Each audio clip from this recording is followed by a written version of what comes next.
deux individus sur la planète se ressemblent d'autant plus génétiquement qu'ils sont proches géographiquement. À partir de ces petites différences, on arrive avec les données génétiques à former des groupes d'ancestralité, c'est-à-dire qu'on peut regrouper des gens en fonction de leur proximité génétique, de telle sorte qu'à l'intérieur d'un groupe, les gens soient plus similaires entre eux et plus différents avec les gens d'un autre groupe. Alors, le premier niveau, c'est bien sûr au niveau du village. En général, on ressemble plus génétiquement à quelqu'un du même village qu'à quelqu'un du village un peu plus loin.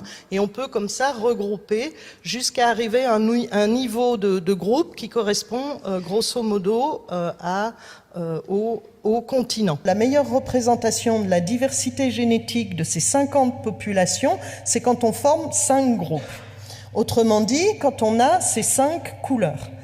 À quoi correspondent ces 5 couleurs? Eh bien, en orange, on a toutes les populations d'Afrique.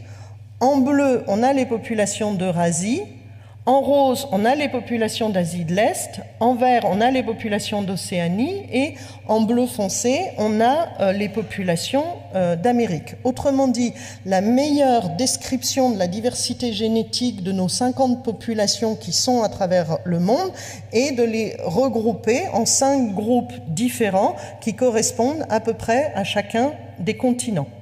Alors vous voyez bien l'analogie que l'on peut retrouver avec ce qu'on appelait auparavant des races. Ça correspond grosso modo aux 5 groupes qui étaient utilisés dans les typologies raciales. C'est pour ça que la génétique est souvent très politiquement incorrecte. Le discours qu'on entendait beaucoup dans les années 80 qui disait « on ne peut pas parler de racisme parce que les généticiens montrent qu'il n'y a pas ou très peu de différence entre les populations humaines » n'est pas exact. On peut, avec les données génétiques, reformer des groupes différents génétiquement.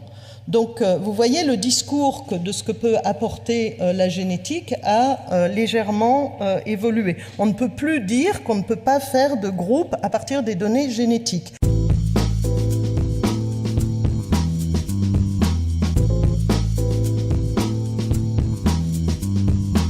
Alors, ces groupes d'ascendance, il y a eu des débats pour savoir pourquoi on n'utilisait pas le terme de race pour décrire ces groupes d'ascendance.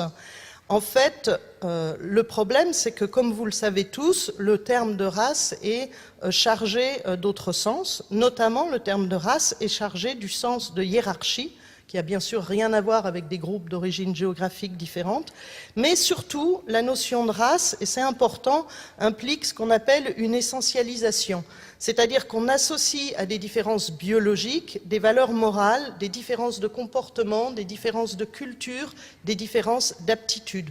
On fait un passage, je dirais, du biologique au culturel.